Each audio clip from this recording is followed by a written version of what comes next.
Saat itu, Kim Dae melakukan kejahatan dengan memperkaos dan membunuh seorang wanita muda berusia 28 tahun yang baru melahirkan, sebelum memukuli bayi berumur 3 bulan hingga meninggal. Halo guys, kita bertemu lagi di Akar Movie.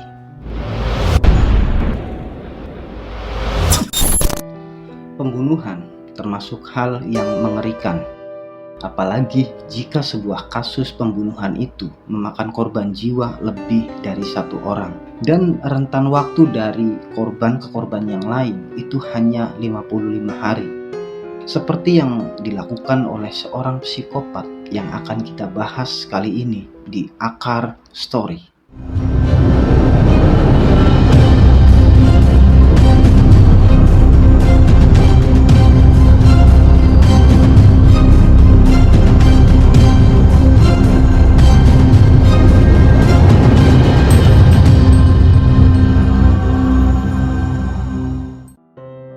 Kim Dae-do sempat menggemparkan Korea Selatan karena perbuatannya. Dia merupakan salah satu pelaku pembunuhan berantai terkejam dalam sejarah Korea Selatan, hingga hidupnya harus berakhir sebagai terpidana mati. Kim Dae-do ini lahir pada tanggal 17 November 1949 di Yongan County, Jeolla Selatan, Korea Selatan. Kita panggil saja namanya Kim Dae ya. Kim Dae adalah anak tertua dari keluarga yang kurang mampu. Dia mempunyai 2 orang adik laki-laki dan 4 adik perempuan. Dari kecil, Kim Dae ini adalah anak yang mempunyai cita-cita yang cukup tinggi, yaitu bersekolah di luar negeri agar bisa mendapatkan kerja yang layak. Dengan begitu, dia bisa membantu memperbaiki ekonomi keluarganya dan membantu membiayai kebutuhan adik-adiknya. Orang tuanya bahkan sangat mendukung cita-cita Kim Dae kecil pada saat itu. Meski mereka tahu bahwa kemampuan anaknya dalam pendidikan itu tidaklah bisa diandalkan. Karena pada saat lulus pendidikan dasar saja, usia Kim Dae sudah menginjak 15 tahun. Bayangin ya, gimana gedenya anak umur 15 tahun baru lulus sekolah dasar. Tapi namanya orang tua, dukungan itu merupakan motivasi yang utama. Pada saat itu, Kim Dae mempunyai keinginan untuk melanjutkan pendidikan di sekolah favorit di salah satu kota besar di Korea Selatan. Tetapi Kim Dae gagal dalam ujian seleksi masuk ke sekolah favorit, yang dengan terpaksa Kim Dae melanjutkan sekolahnya di sekolah biasa. Dan beberapa tahun kemudian, ketika ada program seleksi untuk bersekolah di luar negeri, Kim Dae yang memang tidak pernah menyerah untuk mengejar mimpinya, dia pun mengikuti ujian tersebut. Dan untuk kedua kalinya, Kim Dae harus menerima kegagalan karena dia tidak lulus dalam seleksi tersebut. Bahkan kegagalan itu terus berlanjut menimpa diri Kim Dae, hingga dalam upayanya melamar kerja di beberapa perusahaan, dia selalu tidak lulus seleksi dikarenakan dia tidak mempunyai keahlian khusus. Akhirnya, Kim Dae pun mencari pekerjaan ala kadarnya. Apapun dia kerjakan, asal bisa menghidupi dirinya sendiri. Sampai pada suatu ketika, Kim Dae berpindah ke kota Seoul, dan di sana dia berniat untuk mengikuti wamil, yaitu wajib militer. Nah, pada saat dia mendaftarkan diri untuk mengikuti wamil, dia juga ditolak karena dinilai tubuhnya itu terlalu kurus dan kondisinya itu kurang fit untuk mengikuti wajib militer. Dari beberapa kegagalan itulah, Kim Dae menganggap dirinya itu adalah manusia gagal, yang akhirnya hal itu menyerang mental Kim Dae dan mengubah karakter seorang Kim Dae menjadi seseorang yang mudah terpancing emosi. Dari situlah Kim Dae mulai melakukan kejahatan kecil dan sering merusak beberapa barang bukti. Hingga Kim Dae pun harus mendekam di penjara untuk beberapa bulan karena kejahatan yang dia lakukan saat itu masih tergolong kejahatan ringan. Sebebasnya Kim Dae dari kasus tersebut, Kim Dae mencoba menjadi orang yang lebih baik dengan cara mencari penghasilan sebagai pekerja pabrik. Tapi rekam jejak atau reputasinya adalah mantan narapidana membuat Kim Dae sangat sulit untuk mencari pekerjaan. Nah, di sini Gue kadang merasa prihatin karena background atau latar belakang yang kurang baik itu selalu menjadi tolak ukur dan menjadi hambatan dalam segi apapun. Padahal niat Kim Dae itu baik. Dia hanya ingin bekerja dengan jujur dan mencari penghasilan yang halal. Tapi ya, itu semua tergantung kebijakan perusahaan juga sih ya. Kim Dae yang mulai menyadari bahwa dirinya memang tidak punya keahlian khusus, dia pun berusaha menerima pekerjaan apapun yang dia rasa itu bisa menghasilkan uang, meski hanya menjadi pekerja toko atau bekerja serabutan lah. Tetapi karena latar belakang Kim Dae adalah mantan narapidana, itu membuat semua orang, termasuk orang-orang yang bekerja satu tempat dengan Kim Dae, selalu menjauhi Kim Dae, yang mengakibatkan Kim Dae harus diberhentikan dari tempatnya bekerja. Dari perlakuan rekan-rekannya itu semakin menyerang mental Kim Dae. Ditambah lagi dia mengalami masalah finansial ya, karena saat itu dia dikeluarkan dari pekerjaannya dan dia sudah tidak mempunyai uang untuk biaya hidupnya. Akhirnya suka nggak suka, mau nggak mau, tepat pada tanggal 13 Agustus 1975, dia memasuki rumah pasangan lansia yang tidak disebutkan namanya siapa ya. Pada saat itu, Kim Dae berusaha merampok rumah tersebut. Dalam perampokan itu, Kim Dae menghabisi pasangan lansia si pemilik rumah dengan luka yang sangat serius. Dan yang dia rampok pada saat itu bukanlah barang mewah, melainkan jam tangan dan senter. Dalam perjalanan setelah merampok dan menghabisi si pemilik rumah, Kim Dae bertemu dengan seseorang yang juga mantan narapidana. Orang itu bernama Kim Hae Woon, yang usianya hampir sama dengan Kim Dae. Entah mereka sudah saling kenal atau belum ya. Yang jelas menurut gue mereka sudah saling kenal, karena pada saat itu Kim Dae langsung meminta bantuan untuk melancarkan aksi perampokan di tempat yang sudah dia rencanakan. 6 hari kemudian, mereka berdua memasuki sebuah toko milik seorang lansia yang bertempat di daerah Mongtan di kota Muan, Korea Selatan. Perampokan itu pun dilancarkan oleh keduanya. Diberitakan di media setempat, korban dalam peristiwa tersebut adalah pasangan lansia, yaitu si pemilik toko dan cucunya yang masih berusia 7 tahun. Mereka ditemukan dengan kondisi yang sangat mengenaskan karena dihabisi secara brutal. Dan kali ini, barang yang mereka rampok itu lebih nggak ada harganya lagi. Mereka hanya mengambil beberapa makanan ringan dan uang senilai 250 won yang memang hanya bisa dipakai untuk mereka makan satu kali. Setelah berhasil merampok toko itu, mereka melarikan diri dengan menaiki kereta yang menuju ke kota Seoul. Nah, pada saat di dalam kereta, Kim Dae punya rencana lagi untuk memasuki sebuah rumah di distrik Jungnam di kota Seoul. Mungkin di sini Kim Dae sudah menyelidiki target yang akan dia rampok, sehingga dia tahu mana rumah atau toko yang harus dia masuki. Tapi pada saat turun dari kereta, temannya yaitu Kim Woon memutuskan untuk tidak mengikuti Kim Dae. Karena Kim Woon menganggap perampokan yang mereka lakukan itu hanya sia-sia. Mungkin yang ada di pikiran Kim Woon, Kim Dae itu kayak orang gila karena udah ngabisin nyawa orang, tapi yang mereka dapat itu cuman barang-barang yang gak ada harganya. Rasanya gak sepadan dengan apa yang sudah mereka lakukan. Akhirnya Kim Woon pun memutuskan untuk tidak mengikuti Kim Dae. Pada saat itu Kim Dae nekat untuk melakukan perampokan sendiri. Tepatnya pada tanggal 7 September, dia melakukan perampokan untuk kesekian kalinya dan menghabisi korbannya, yaitu pria berusia 60 tahun dengan silet dan batu. Setelah itu, naluri psikopat seorang Kim Dae semakin menjadi seperti manusia yang sudah tidak punya rasa kasihan sedikitpun. Pada tanggal 25 September, Kim Dae melakukan perjalanan ke sebuah desa terpencil di dekat daerah Pyeongtaek. Di sana, dia kembali melancarkan aksinya. Hari itu juga, dia memasuki rumah seorang perempuan tua. Di dalam rumah tersebut ada 3 orang anak, yaitu 2 anak laki-laki berumur 5 dan 7 tahun, serta anak perempuan yang masih berumur 11 tahun. Dikatakan dalam media, Kim Dae menyerang dengan kejam, yaitu menusuk bagian wajah si nenek dan kedua cucu laki-lakinya hingga menyayat atau memisahkan kulit wajah korban dengan tujuan agar para korban tidak bisa dikenali. Kim Dae juga berniat untuk memperkaos anak perempuan berusia 11 tahun, tapi hal itu gagal dilakukan.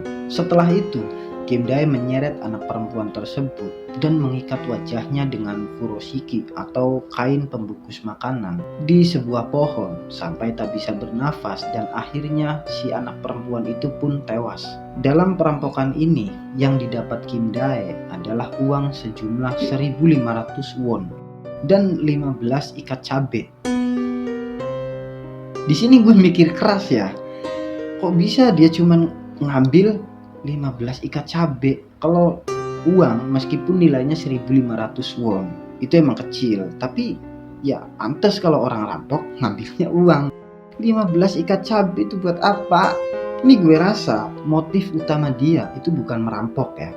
Di samping mentalnya itu emang udah terganggu karena perlakuan beberapa orang yang pernah dia kenal. Yang dia lakukan itu mungkin membalas dendam atau meluapkan kebencian terhadap semua orang. Karena sebelumnya semua orang yang dia kenal itu menganggap diri Kim Dae ini tidak berguna. Dan itu pendapat gue ya, karena gak mungkin juga kalau dia emang niatnya mau ngerampok. Satu rumah itu pasti ada barang-barang yang berharga, bukan cuman 15 ikat cabe. Tapi emang kalau psikopat ya seperti itu, tujuannya itu memang bukan cari uang. Dia emang pengen melampiaskan kebencian yang emang selama ini udah dia pendam. Itu pendapat gue pribadi. Gak tahu kalau pikiran si setan yang satu ini. 2 hari kemudian, pada tanggal 27 September, Kim Dae kembali menyerang keluarga kecil di wilayah Guri. Korbannya yaitu pasutri muda dan anak mereka yang masih berusia 3 tahun. Kabarnya, dia menghabisi terlebih dahulu pasangan suami istri tersebut, lalu dilanjutkan menghabisi anak mereka yang masih berumur 3 tahun. 3 hari kemudian, dia memasuki rumah di daerah Gunpo. Saat itu, Kim Dae melakukan kejahatan dengan memperkaos dan membunuh seorang wanita muda berusia 28 tahun yang baru melahirkan, sebelum memukuli bayi berumur 3 bulan hingga meninggal. Dan dia melakukan hal itu terhadap bayi hanya karena dia tidak suka mendengar tangisan bayi. Bukan manusia ini pelakunya, setan ini.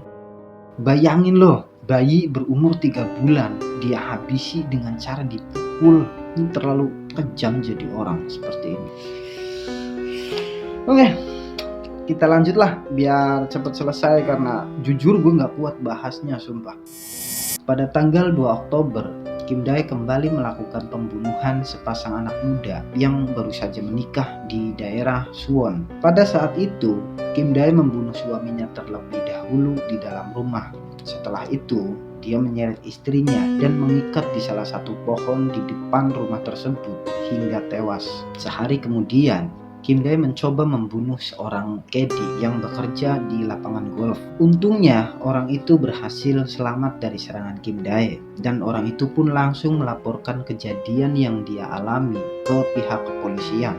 Kim Dae yang merasa dirinya sudah menjadi buronan, dia pun melarikan diri kembali ke Seoul untuk mengajak In-won dan bertemu dengan mantan narapidana di daerah Seoul untuk membentuk kelompok kriminal. Pada saat itu, salah satu mantan narapidana yang akan direkrut justru mencuri barang milik Kim Dae. Merasa tidak terima barangnya sudah dicuri, dia pun mengejar dan menghabisi orang tersebut dengan memukul kepalanya menggunakan batu hingga hancur. Dia juga mengambil celana jeans yang berlumuran noda merah milik korbannya. Sekarang kita lanjut ke awal mula penangkapan Kim Dae. Jadi, setelah membunuh orang yang mencuri barang miliknya, Kim Dae mengambil celana jeans milik si korban dan dia mendatangi tempat laundry yang ada di wilayah Minatu di dekat stasiun Cheongnyangni untuk membersihkan noda merah di celana jeans yang dipakai oleh Kim Dae. Pada saat itu, si pemilik tempat laundry tersebut bernama Hagen Bae. Hagen pun menanyakan mengapa ada begitu banyak noda merah di celana yang dipakai oleh Kim Dae. Saat itu, Kim Dae beralasan bahwa dia bertengkar dengan temannya dan itu bekas mimisan. Mungkin Hagen mikirnya, masa iya noda merah segitu banyaknya cuman karena bekas mimisan? Jangan-jangan dia habis bunuh orang nih. Ya, itu mungkin di pikiran Hagen ya. Karena alasan yang dianggap tidak masuk akal itulah Hagen menghubungi pihak kepolisian. Tidak lama kemudian, pihak kepolisian pun berhasil menangkap Kim Dae. Dan saat itu ada semacam interogasi untuk memastikan apakah benar itu hanya noda merah akibat mimisan. Tapi pada saat itu, keterangan Kim Dae berubah-ubah. Awalnya dia mengaku bahwa itu bekas mimisan. Tapi namanya juga pihak kepolisian ya, pasti menanyakan hal yang sama itu berulang kali. Dan jawaban Kim Dae justru berubah lagi. Dia beralasan dia telah dipukuli oleh kelompok gangster. Untuk memastikan pengakuan Kim Dae yang berubah-ubah, para detektif dan penyidik pun mendatangi beberapa kelompok gangster demi menggali informasi lebih lanjut. Tetapi kelompok gangster itu mengatakan bahwa mereka tidak pernah mengenal Kim Dae, apalagi memukulinya. Karena sudah tidak bisa beralasan lagi, akhirnya Kim Dae harus mengakui perbuatannya dan dia dibawa ke kantor polisi untuk dimintai keterangan. Dari hasil investigasi pihak kepolisian setempat, Kim Dae mengakui semua perbuatannya bahwa dia sudah melenyapkan 15 nyawa termasuk anak-anak. Merujuk ke pengakuan itulah, para penyidik menyimpulkan bahwa Kim Dae adalah seorang psikopat. Tidak lama setelah penangkapan Kim Dae, polisi juga menangkap Kim Won yang merupakan rekan Kim Dae. Dan kepolisian pun segera mengadakan olah TKP kasus kejahatan Kim Dae. Dari olah TKP tersebut, kepolisian menemukan uang senilai 26.800 won atau 131.000 rupiah itu dari hasil perampokan yang dilakukan oleh Kim Dae. Pada saat menjalani proses rekonstruksi bagaimana dia melakukan kejahatannya, Kim Dae ini tidak menunjukkan rasa bersalah sedikit pun. Bahkan dia tertawa sambil mengunyah permen karet, kayak nggak ada rasa penyesalan sama sekali gitu. Kepolisian juga mengatakan alasannya kenapa Kim Dae sengaja menargetkan rumah terpencil dan kelas menengah ke bawah. Itu karena polisi lebih sering memusatkan perhatian pada kasus perampokan terhadap kelas menengah ke atas. Mungkin itulah sebabnya Kim Dae masih sangat leluasa bepergian selama 55 hari dan menghabisi korban sampai 15 orang termasuk anak-anak. Dalam proses persidangan, Kim Dae dinyatakan bersalah dan dijatuhi hukuman mati.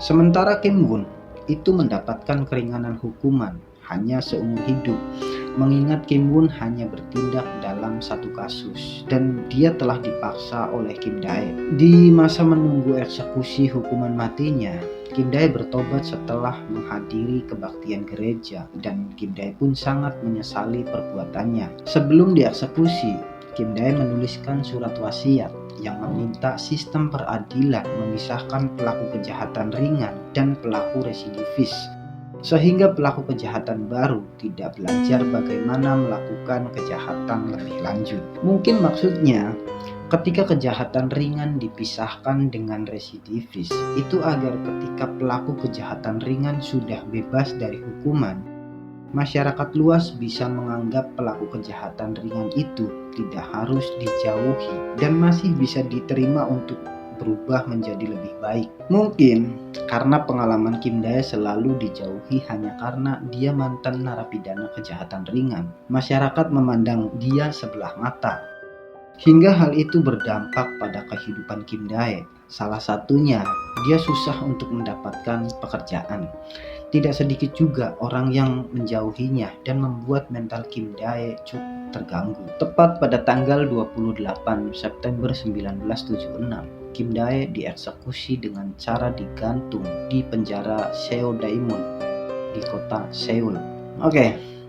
Terlepas dari perbuatan Kim Dae-do yang sangat kejam, di sini menurut gue pribadi, bahwa terkadang kejahatan seseorang itu muncul karena diperlakukan atau dipandang sebelah mata tanpa memberikan kesempatan untuk orang yang pernah berbuat salah itu ingin berubah menjadi lebih baik. Contohnya Kim Dae-do ini, dia memang pernah menjadi pelaku kejahatan ringan yang setelah menjalani hukuman dia itu mencoba untuk menjadi lebih baik. Tetapi karena pandangan orang lain terhadapnya itu selalu negatif, justru menyerang mental Kim Dae-do yang akhirnya dia nekat melakukan hal yang tidak pernah difikirkan oleh orang lain. Pada dasarnya, orang-orang seperti Kim Dae-do ini hanya ingin niat baiknya itu dihargai oleh orang lain. Bahkan sebelum dieksekusi, dia juga mengatakan bahwa dia melakukan itu karena semua orang termasuk keluarganya sudah menganggap Kim Dae-do adalah orang yang tidak berguna.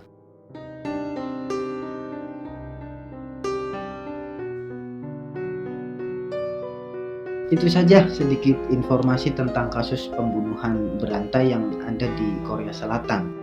Sebelumnya gue minta maaf kalau ada salah kata atau salah informasi ya. Buat kalian yang belum subscribe, silahkan subscribe, aktifin notifikasinya agar channel ini semakin berkembang.